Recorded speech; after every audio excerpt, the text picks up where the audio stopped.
might find yourself in a situation like this. You're at a tournament, you have a 373-foot shot here. It's a low ceiling once you get out there, you know that. You've gotten here a few times, you know you can get there. I've thrown 373, probably throw 373, but this is a tough shot with this low ceiling. So you have danger on the right and danger on the left. The miss, if you pull out a driver, is you're gonna fade out early into these trees on the left. That's not what you want. Or you rip on it and then you turn it over in the wind, or you yank over on it and then you just carry into these trees on the right. That's pretty much an automatic bogey. You don't want that. So on this hole, if you're not a gigantic arm and can throw a beam 373 feet, the shot to ensure the best score, to save your par, just take a mid out, throw it up here into the middle, and you'll have a nice approach shot, cutting the hole more than in half. And then you have a nice approach shot up to the basket for an easy par, rather than missing left or right and going into the trees. Now you have a par that's way easier to get. By taking the easier shot right here, you're probably taking strokes on the field for folks that are tailing left or right. All right, 2 crew.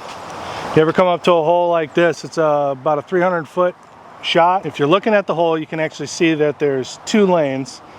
One for the sidearm right here, and then a tighter backhand line right there. Most of the time you go up there and you look and you see there's 2 lanes, and you pick up a disc and you get ready to throw the shot that you're most comfortable with, which is a good idea.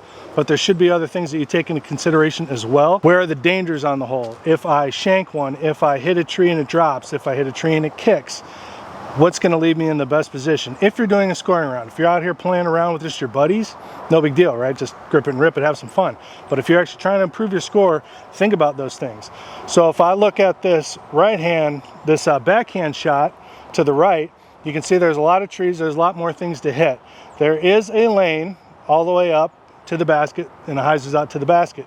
But the danger of hitting one of those trees and dropping in amongst the rest of the trees is very real when you're looking at a shot like this, and can bring bogey into play. Say you look at this gap, it's wide open, it's very large, and if you were to hit a tree and fall down, or hit a tree and kick left, hit a tree and kick right, the likelihood that you're going to have an approach shot that is manageable to where you can at least get up and get your par is there's more of a likelihood of that happening than if you were to take the backhand shot, hit a tree and drop, or hit a tree and kick. Knowing which lane to pick is only part of the equation. Also identifying the hazards when you pick your lane, when you're trying to decide which lane to pick. So just keep that in consideration if you're trying to lower your score a little bit. If you're trying to improve your score, okay, and this is, again, casual rounds, have fun, grip and rip it. But if you're trying to improve your score, stop it with the hero shots, okay? So I'll give you an example of a hero shot. You throw your drive and it lands right here, okay? So if you come over here and you're looking at the basket, there's a giant bush, it's open over right here, and then there's a tiny gap right here, okay?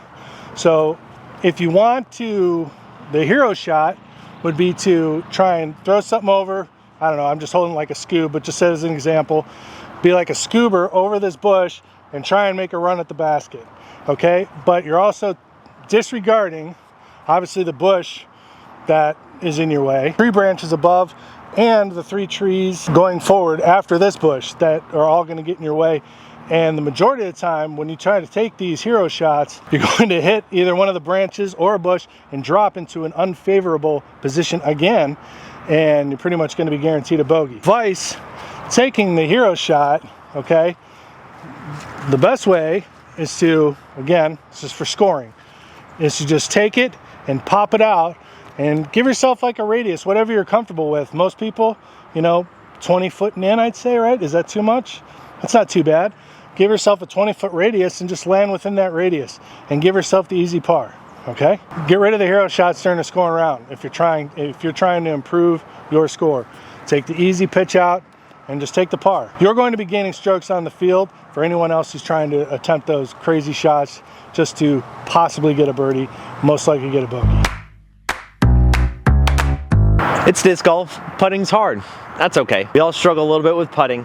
but know your misses when you're putting. It could be the difference between a long comebacker or just tapping in your miss. So here on this hole, if you get a hold of your drive, there are a couple different places that your drive can land, or that's usually gonna land. And each of these drives are gonna give you very different putts. If we give our drive a nice rip on this right side, behind the basket is gonna be even more woods. And so if you sail it and miss, you're going in the woods, and odds are you're gonna be taking a bogey, or at least it's gonna be a lot harder of a putt. So a good play, maybe lay it up and just tap it in. Just take the par, you know, rather take a par than risk the bogey.